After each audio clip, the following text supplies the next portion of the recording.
Good afternoon, everybody, and welcome to another episode of the City Chatter Podcast. I'm John Bernstrom, your host, Public Information Officer for the City of Grand Forks, and we're doing something different today.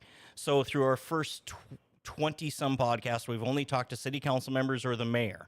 And I've always had this thought of, well, the boots on the ground are the people that do the work. So we're in budget season, so I brought in a couple from our finance department. We have Josh Odegard from our finance department. Josh, how you doing? Wrong mic. Sorry about that. That was my fault. That was my fault. See, yeah, we're all learning. We're all learning.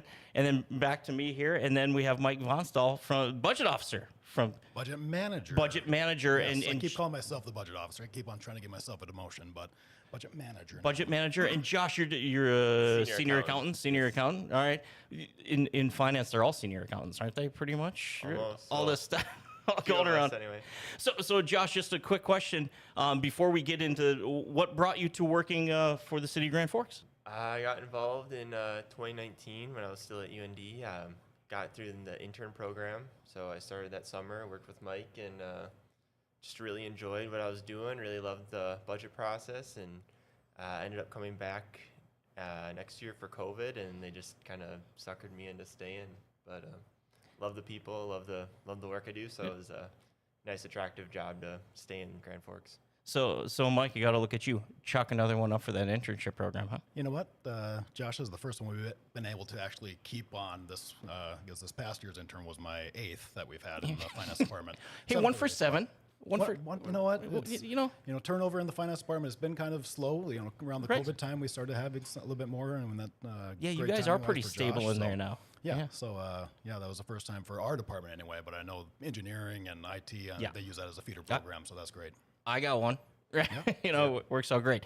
Mike, for yourself, your path to work for the City of Grand Forks. I've been with the city over 12 years now. It's been 12 years? Yeah, 12 years already. We're old, man. Yeah, right? Yeah, talk about interns and making you feel old. That's right. Like Josh made me feel bad enough. In high school. Yeah, then we have 20-year-olds in there, and you're like, what are you trying to, what function is that on the key? I guess prior to working for the city, I was in the banking industry. And then, I kind of merged my passions for, the public sector and a little bit of politics in there, along with my finance major background, banking industry stuff. So in addition to the working on the budget throughout the year, I also deal with the city investment portfolio and banking relationships, treasury management, stuff like that. So kind of blending the best of all my favorite things in there, and been around 12 years now. Yeah, it goes fast. It goes fast. So, Mike, I'm going to start with you. So, from a government standpoint that gets in the media, the budgets are talked about in July and August, and coming up here next week is the final approval of the 2025 budget. From your standpoint, when does it start?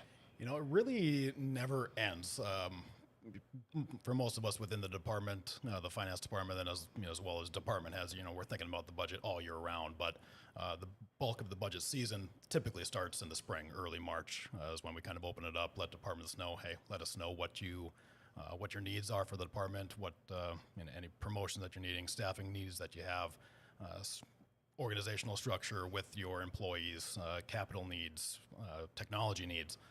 So we pretty much just open it up. They give us all their feedback, submit all their operational budgets and everything to us and our budget team, really, which is the HR department, Adam and our IT staff, and of course the mayor and city administrator Todd. So we kind of gather all that information together and then kind of hash it out throughout the summer. Fair to say every year a budget comes in, it's this massive number, and you're like, well, that's awesome, but we can't go from there. Absolutely, yeah. There's surprise, surprise. There's always more needs and wants out there than we're able to fund at any given time, and there's always the pressure to try to cut as much, much from the tax roll as possible. Right. So finding a balance between all the things is the name of the game. So we try to work through that with the departments. They're all excellent to work with and very understanding.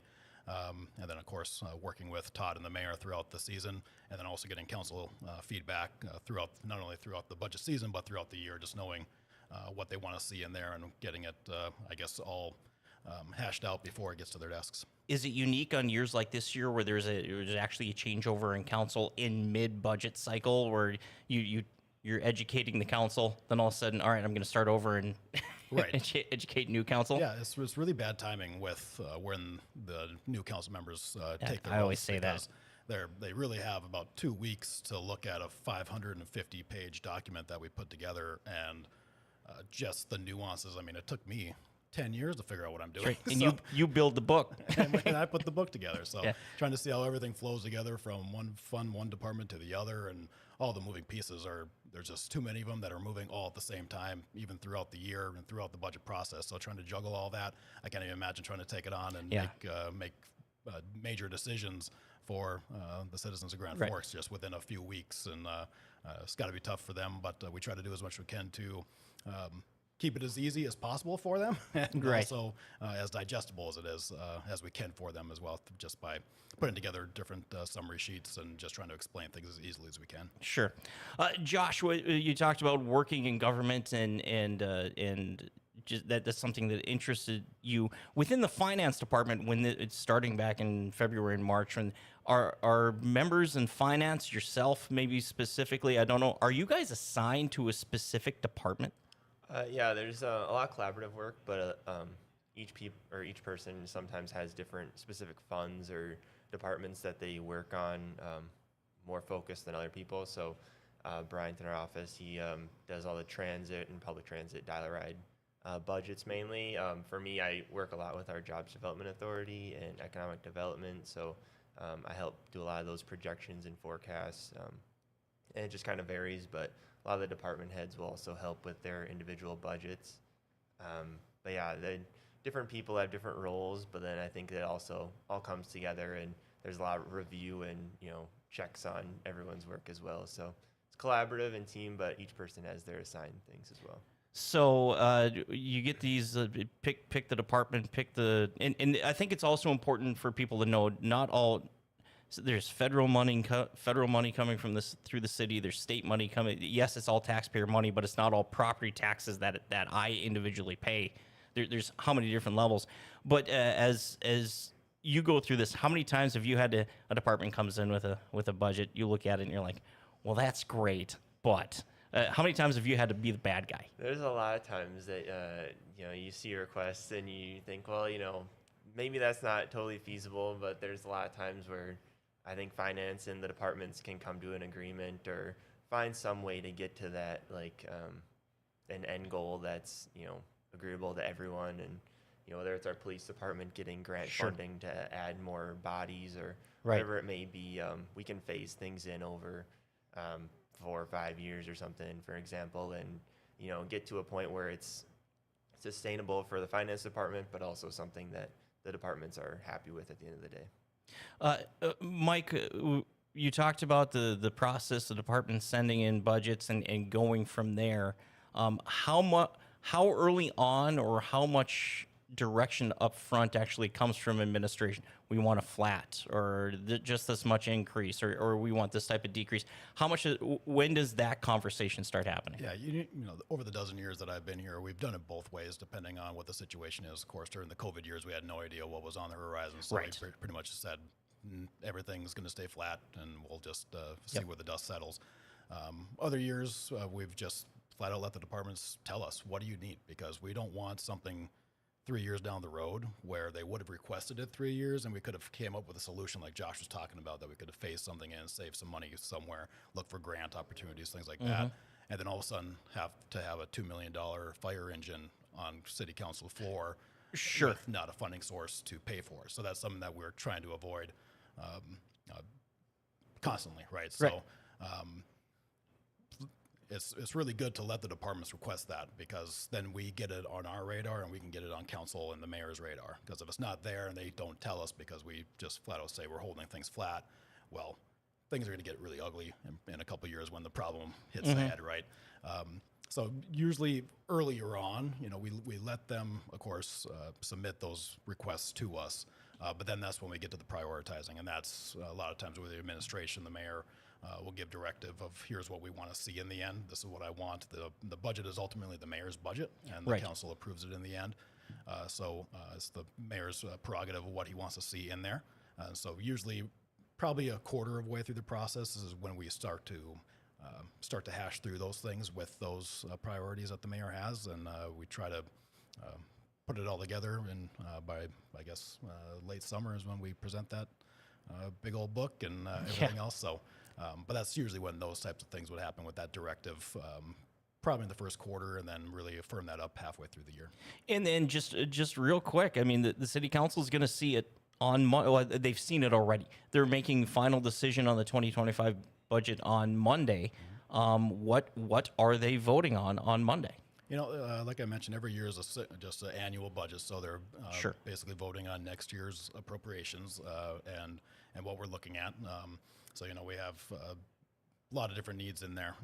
You know, street equipment, paying for that with cash when we have the opportunity to do that, because we're millions of dollars behind on some of the areas there that we're making do right now. But we know that, talk about a problem happening, we don't Right, want it, we don't right. want it to get that point. So we're trying to pick away at those needs when we can.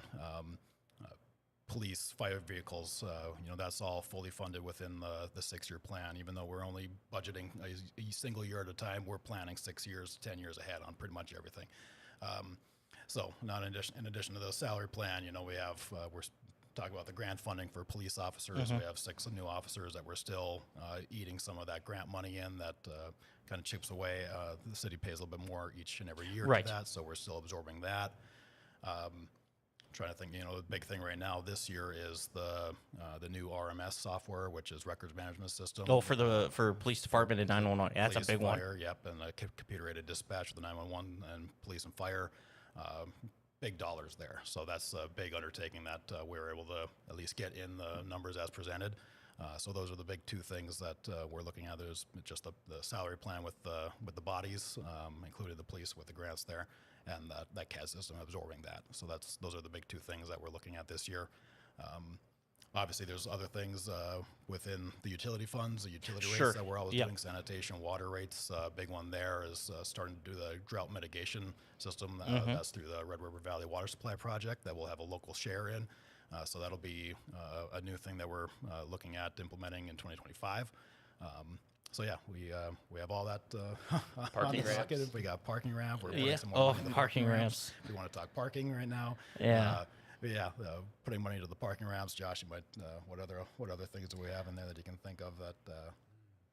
Well, Josh is thinking, and Josh, while you're thinking, I'm gonna ask you a question. By the way, Sure. heads up. But you talked about it's not always year to year, and in some cases you're looking 6 years down the road. Is it lots of times the department will come up of I have this problem, whether it's staffing or equipment or this piece of equipment is going to wear out, or it's pick the item, right?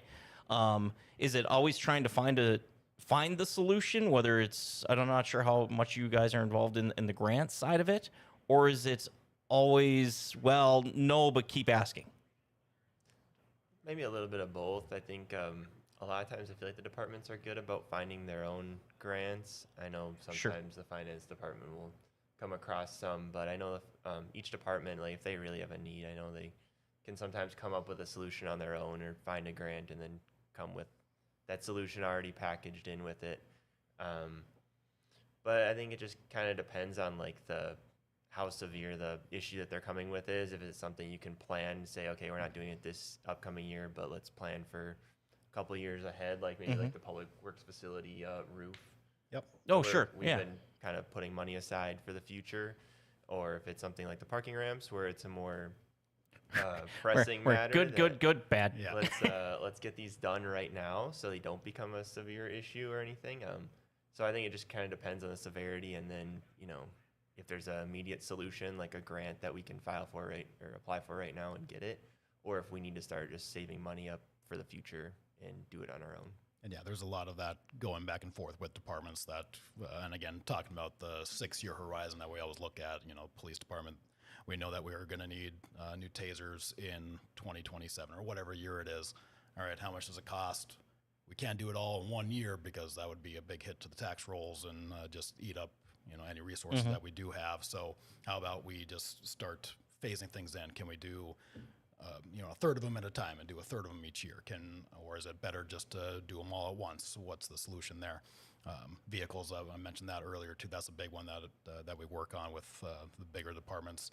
Just making sure that the police vehicles are up to date, up to standard, and can help get the job done. Same with fire engines. We don't want those going down Right. when When they're critical, needed, they when need to be there. Right. Right. So constantly looking at those things, but also like Josh said, the departments are really good about letting us know that ahead of time, so that when if it's down to the final year where the piece of equipment is expired and we can't use it anymore, we want to make sure that we've at least had a plan in place, whether that is grant funding or if the grant falls through, what's our secondary option that we can bring a solution not only to the department but to city council, so that we're not having major discussions over kind of the day-to-day operations, on the council floor. Well, here's the question from a taxpayer standpoint. What does the city budget look like for 2025? So, frankly, what does my property tax bill from the city show? Right. So this year, just from the city's portion itself. City's portion, right? Yep. There's a county, there's a school district. We're only talking city, right? Yep. We cut a little over 2.5. What was it, 2.7 some mills that we've cut from this year. So that's going to be a little bit of a tax increase, I guess, on the average property. Sure, depends on your valuation. It depends on the valuation of it. I believe what we're projecting on the median valued home for 2025 is about $1,000 a year. So Sure, there's right. some 1,000 less. divided by 12, right? Right. Yeah. Yeah. So that's what we're looking for. I think last year was in the 990s or something like that. So Right. it's not huge dollar amounts. And but just everything it's just counts for you to towards- say, it's not $1,000 increase. It's a total of Total bill. $1,000. So take a look at your bill and Yep. see what it was. Yep. And you should have received the preliminary tax Mm-hmm. statements with all the taxing endings on it a few weeks ago, along with all the public hearing dates on there. So again, ours will be this upcoming Monday. So we always invite the public to come and give their input. And this will be the final opportunity. Well, and speaking of input, and Josh, this is for you. How often is there once the budget gets out there, and in some of those discussions earlier this summer, we talked about the council aspect and teaching them what's in the budget. But then, how much do you get back from them saying, "All right, I see this. I don't like this. Change it." It usually comes soon after we present. I would say there's always a couple council members that'll maybe come with a list of questions for Sure. maybe Maureen, our finance director, or Mike, and send a list of email or a long list of questions in an email or something that might be okay on page whatever. What does this mean, or where's this money, or whatever it may Sure. be. And so we just work together to answer those, but usually we'll kind of die down after we get that first wave of questions. Mhm. So then the kind of smoke will settle a little bit. Other than that, I think, it's usually just right after we present.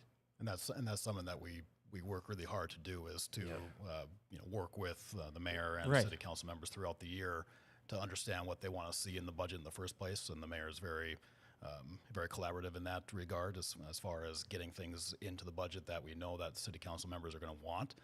So we try to, I guess, make it as clean and nice of a package as possible for city council to make their final decisions. And of course, there's always going to be tweaks. There's always going to be questions. But majority of the questions are just kind of operationally, functionally, how they work, on the budgetary side of it, and how money flows from one fund into another fund, and all this fun accounting stuff that I'm sure that your listeners are going to love to hear about. So a lot of it is just more of the movement of everything. And what does this mean? Where's it coming from? Are we doubling up here? Why does this look the way it does? The Sure. mechanics And of Yeah. the governmental mechanic. And there's accounting, really no yeah. great way to illustrate that, especially with the 550-page Right. detailed budget item, with line item budget that we do give to council. Right. We took from page 300 and we moved this $1,000 and put it on page 99. Not sure if you caught that. Yeah, right. Exactly. Yeah. So trying to explain that is it's extremely difficult to try to explain it in a way that I guess that would make sense, because a lot of times it's just a function of our software that we can't do it any other way. So that's just how we have to show it in that document. And now this is for both of you, and I'm not sure which one of you guys want to go first, but there was the way, pick government, pick the department. There's a way you did things, and then COVID happened, and now we do it this way. What did the global pandemic and everything associated with COVID, how did that impact government budgeting from your standpoint? Boy, on the budgeting side, the COVID year itself, things went pretty smoothly given the circumstances. It was more so the fallout with inflation. Because obviously inflation hits everybody, his governments too. Yep. So looking at, talking about that police vehicle schedule that we have, that we put together, we had that, the pre-COVID vehicle schedule. Sure. And we kind of, let the dust settle. Of course, we couldn't order a lot of these vehicles because. Right. Then there was supply chain in between there. Yeah, exactly. So by the time we were able to order things, we look at what they used to cost and what they cost now, and they've basically doubled. The cost of police vehicles and the changeover and everything like that. So that's the big thing is, okay, now we have to scrap the original plan and figure out in this new environment what works. We're able to, I guess, cherry pick some used vehicles along the way to get us by. We're finally starting to get caught up on the supply chain of things, so it still takes a good year, 2 years to get some of these vehicles in. But that's where planning helps immensely with that. Just we had a plan before. Now we have to tweak it, but at least we have some wiggle room because we've been planning for something like this all along. We might have to push some vehicles back. Speaking of the fire department, for instance, theirs are more infrequent but big bulk items, right? Police vehicles. You don't go to a car lot and buy a fire truck. But yep, exactly. So, with them, we've been able to just modify when we're gonna maybe trade in a fire engine or move some of the smaller vehicles around so that we can place that order a couple of years ahead of time, even though we won't receive it for a few years, but we got to put the money up front now, right? Or at least to get in line. At least account for it now. So that's where the planning and, I think we do a great job in the finance department of planning for those types of things. So we have that wiggle room when things don't go according to plan. So I would say that's kind of the biggest. Josh, you might want to talk on some of the health grant items that they had, especially during those COVID years. Those were some departments had an influx of money. There's a ton of ARPA or and CARES money that came in. That it just created a lot more different grants and opportunities to expand their scope of work more or less. And I was even thinking just on a different note of the COVID years, but internally I think it upgraded a lot of what we were doing.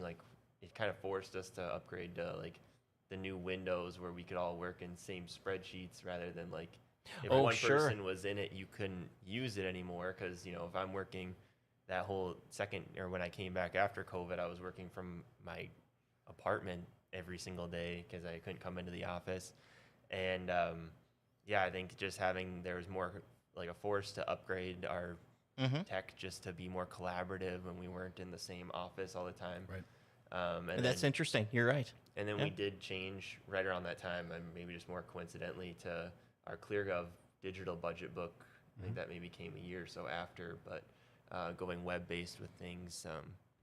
I know our IT, I think they said that they did about 3 years worth of IT upgrades in 3 months. It was that type of, we need this now because things are going to be shut down and we're all going to be working remote.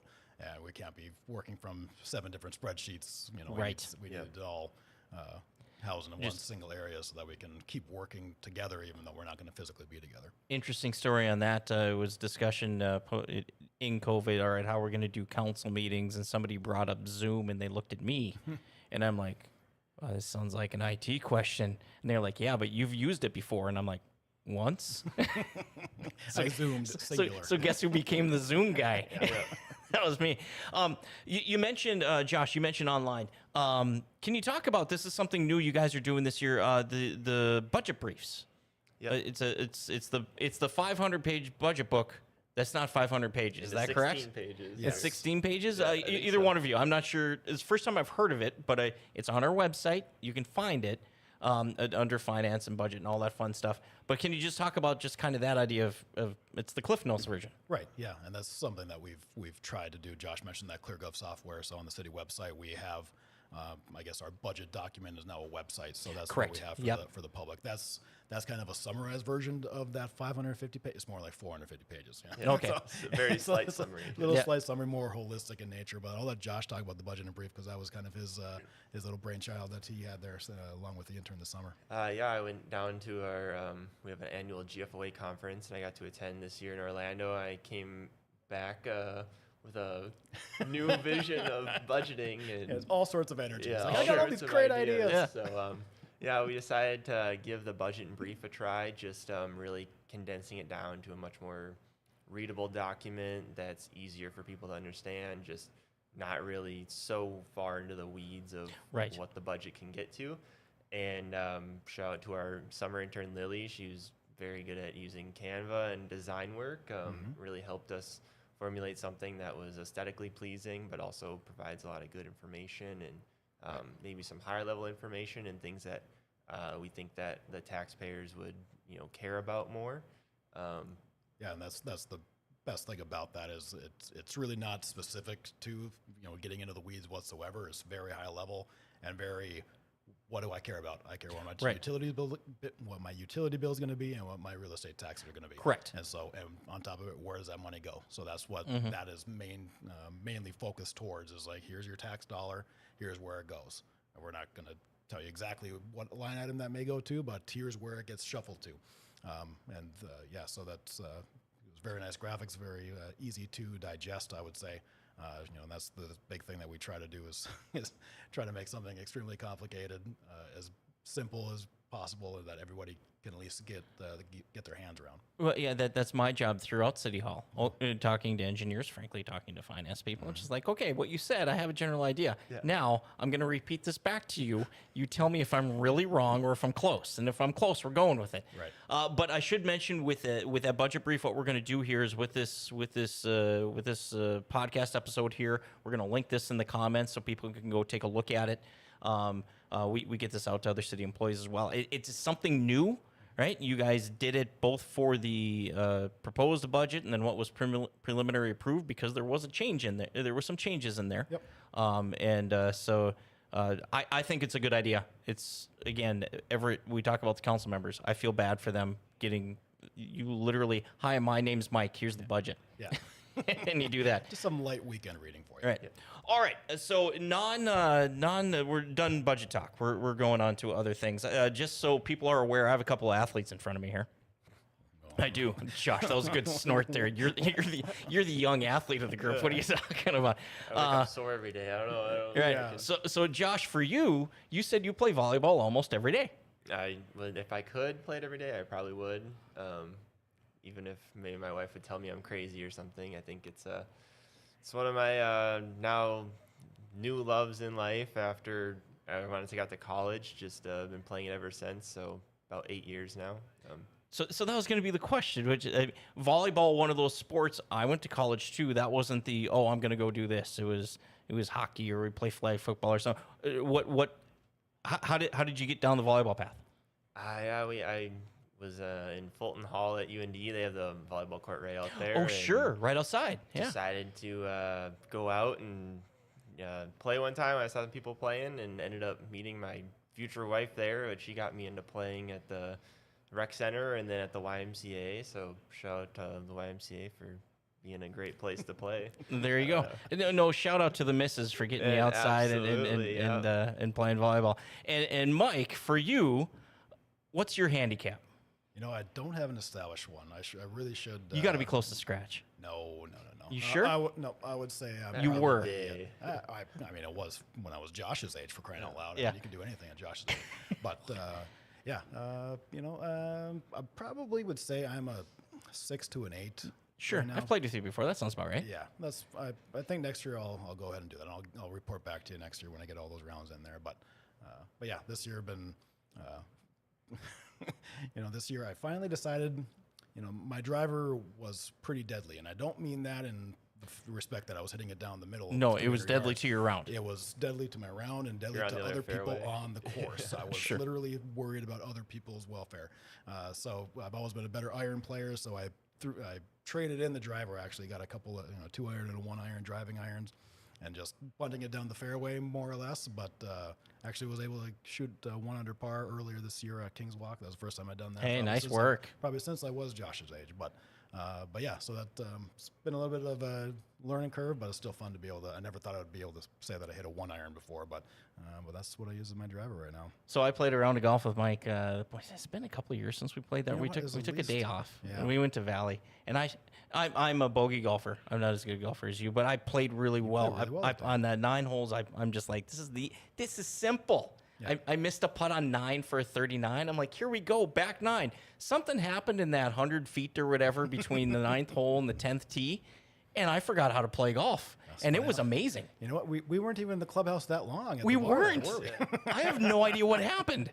And it went from I'm going to play this game forever to I think I'm going to quit. You know what? Yeah, we all have those moments. Coworker Bryant right now is in that in the lows right now. He's fighting it. He's fighting it. But you know what? We'll get him back out there, and maybe all three. We got a few weeks left. We can We can all find three it. Get out there. We can find it. All right. And then just one other thing.